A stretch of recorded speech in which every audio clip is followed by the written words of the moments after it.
soal kritikan Menteri Besar Terengganu bahawa kita telah nafikan hak Terengganu. MK2 dah bagi penjelasan di Parlimen, tapi masih mereka menggunakan mantra zalim, zalim, tak bagi.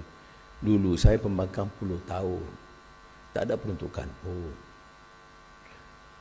Termasuk masa UMNO kemudian PAS bersatu perintah, saya tak dapat. Tapi masa itu tak zalim. Tapi sekarang zalim. Jadi hukum dan fatwa itu boleh berubah ikut politik, bukan ikut agama. Ya. Kalau zalim, zalimlah sekarang. Mana kamu dulu zalim. Kita, saya dulu zalim, jadi saya tak mau Anwar sekarang zalim. Okeylah, saya terima. Kita boleh bincang. Kita, kami dulu adil walaupun tak bagi peruntukan kepada kamu, tapi kamu zalim sebab tak bagi peruntukan. Saya jawab, peruntukan kita tak pernah tahan.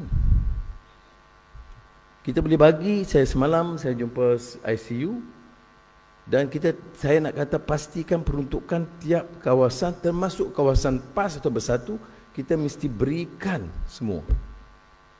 Cuma kita tak bagi melalui ahli parlimen. Kita bagi kepada rakyat. Kita tumpu yang miskin. Kalau miskin Tegar, saya tak kira dia ahli parti mana, dia di kawasan mana. Kita bantu tanpa pilihan sama kaum atau agama atau kawasan atau parti.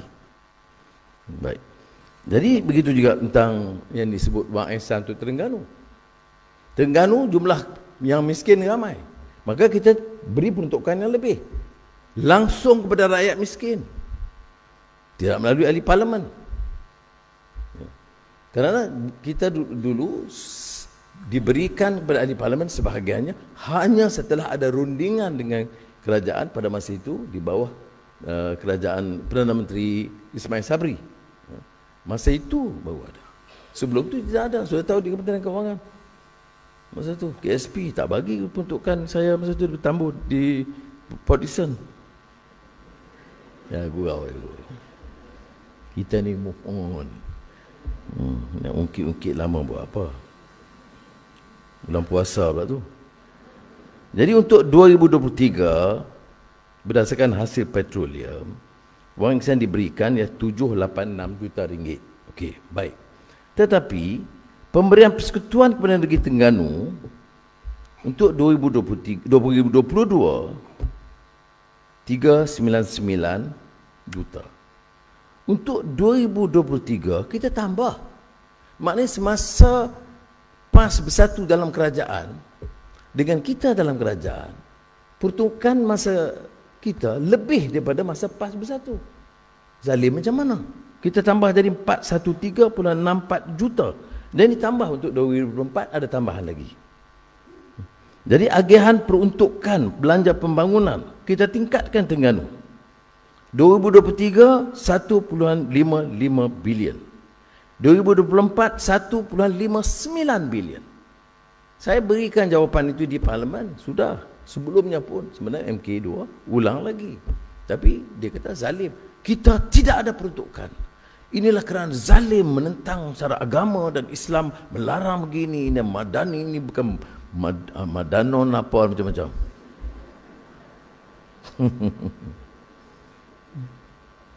Okay. Jadi saya nak guna itu ya, maknanya belanjawan pemberian persekutuan kepada negeri Terengganu di bawah kerajaan perpaduan Madani lebih daripada masa kerajaan dulu Perikatan Nasional. Ya. Begitu juga belanjawan pembangunan lebih daripada jumlah yang disebut Wang Ehsan itu. Ya. Tetapi salurannya terus kepada projek rakyat.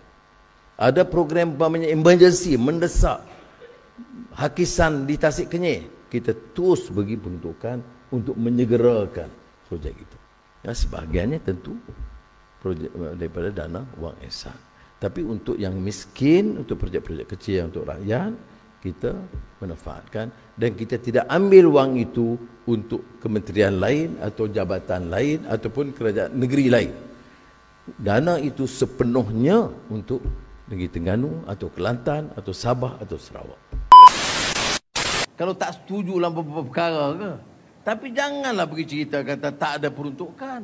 2 kali ganda di Kelantan ni projek. Saya juga nak betulkan. Datuk Menteri Besar dia faham. Tetapi kadang-kadang di bawah ini banyak orang tajam hanua. Pasal Kelantan ni, Terengganu dianak tirikan. Wang Ehsan tak sampai. Jadi saya nak jelaskan. Jangan backing-backing. Tak ada makna. Kita gocor kepada dia. Kita kena sahabat.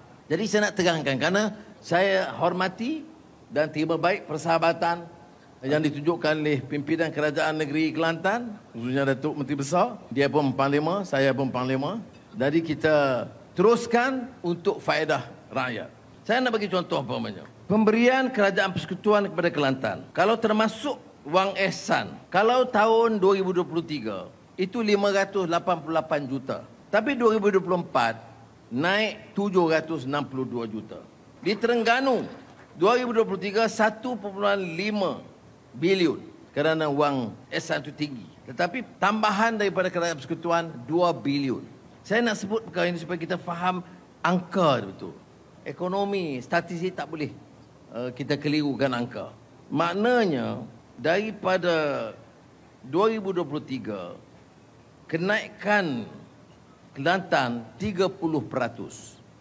Kenaikan Terengganu 28%. Hasil Kelantan tentu kita tahu terbatas. Kalau kita nak ungkit umpamanya hasil Kelantan sedikit, kita belanja sedikit, tak boleh. Sebab masalah banjir besar di Kelantan. Masalah air belum selesai.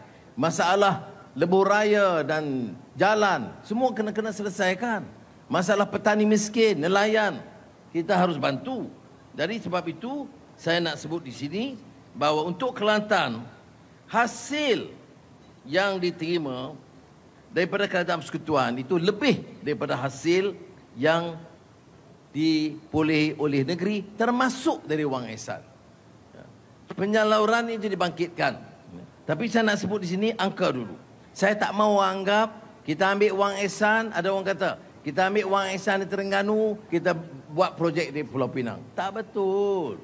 Kelulusan projek kita di Terengganu itu jauh lebih tinggi. Terengganu itu 3 negeri yang mendapat peruntukan terbesar di Malaysia, yang melebihi 1 bilion ringgit.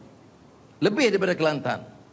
3 negeri tertinggi, Sabah, Terengganu, Sarawak. Tertinggi. Bukan sebab keistimewaan yang kita berikan, sebab hasil dia dan juga tahap pembangunannya.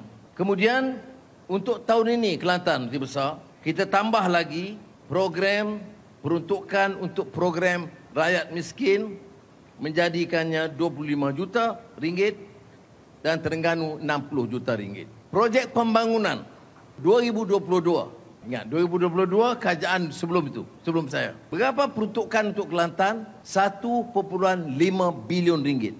Pembangunan semuanya 1.5 bilion ringgit. Saya Perdana Menteri, kerajaan bertukar. Dan kerajaan Kelantan bukan sama dengan Kerajaan Persekutuan dari segi politiknya. Jadi orang kata oleh itu, kita tidak beri pertimbangan. Sekali lagi tidak benar. Saya nak bagi angkanya. Tahun 2022, 1.55 bilion ringgit. Tahun 2025, 3.19 bilion ringgit. 2 kali ganda. Jadi tak apalah kalau tak setuju dalam beberapa perkara ke. Tapi janganlah pergi cerita kata tak ada peruntukan. 2 kali ganda. Masa kita sebelum perintah 1.5 bilion, sekarang kita ada kuasa. Saya bukan kerana pilih kerana Kelantan, kerana keperluan. Pembangunan tertinggal. Masalah apa? Banjir, air, jalan, perumahan orang miskin. Ini yang kita tekankan. Jadi saya harap dimengerti hal ini. Ini termasuklah tadi yang kita sebut projek jalan yang kita dah lulus. 500 juta untuk loji rawatan air macang, 100 juta untuk rumah mesra rakyat dan 50 juta ringgit untuk pekebun kecil getah di bawah Risda. Sama juga macam di Terengganu, peruntukan pembangunan 2022 1.06 bilion ringgit ditambah 1.84 bilion ringgit untuk tahun 2025.